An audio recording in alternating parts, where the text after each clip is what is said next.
आज हम लोग करेंगे क्वेश्चन नंबर 8, जिसमें क्वेश्चन में बोला गया है का stone of mass m tied to a string, यानी कि एक स्टोन है जो कि m मास का है और स्ट्रिंग से l लेंथ की स्ट्रिंग से टाइड है और rotated in a circle with the other end of the string as a centre, यानी कि वो कुछ इस तरह से रोटेट कर रहा है।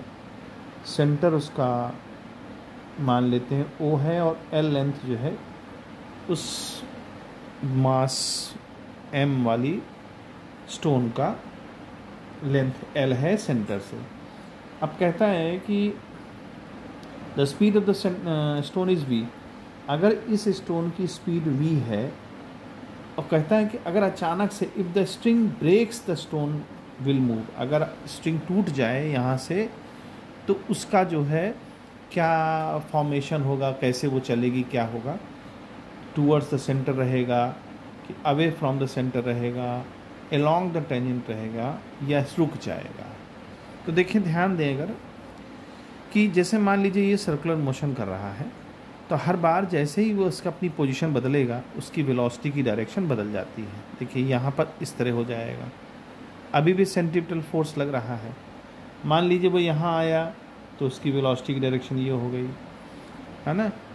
यानी कि जैसे ही आप इसको स्टार्ट करते हैं तो वो इधर जाना चाहता है, लेकिन आप हर बार जो है स्ट्रिंग से उसको खींच लेते हैं अपनी तरफ और उसको एक्सेलरेशन दे देते हैं, जिसकी वजह से वो इस डायरेक्शन में मुड़ जाता है, यानी इधर आएगा। अगर यहाँ रहेगा तो वो इधर डायरेक्शन में आ जाएगा, यानी हर बार हर पॉइंट पर उसकी वेलोसिटी चेंज हो रही है।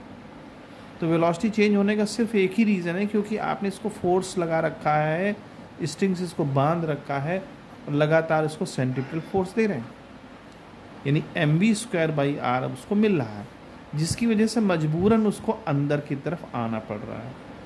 तो फोर्स इस डायरेक्शन में, सेंट्रीपिटल फोर्स, उसकी वेलोसिटी इस डायरेक्शन में, और वो चूँकि फोर्स की वजह से वो उसको इस डायरेक्शन में चेंज मिल जाता है वेलोसिटी का।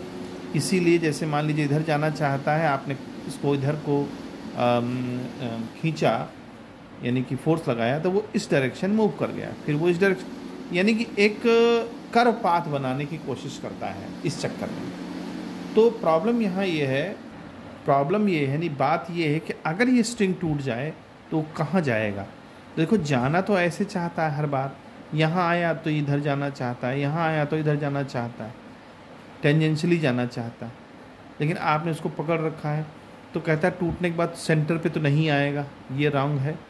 अवे फ्रॉम द सेंटर ये भी नहीं हो पाएगा।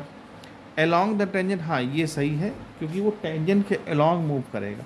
जैसे ब्रेक होगी आपकी रस्सी और इधर को चला जाएगा, यहाँ ब्रेक करेगी तो ऐसे चला जाएगा, यहाँ ब्रेक करेगी तो ऐसे, और रुकने का तो कोई सवाल ही नहीं उठता। वो तो रुकेगा, जहाँ कहीं रुकेगा जा कर के रुकेगा, तुरंत तो नहीं रुक जाएगा क्योंकि मोशन में है। तो आपका सी ऑप्शन इसमें सही है। इस तरह से इस क्वेश्चन को सॉल्व करना।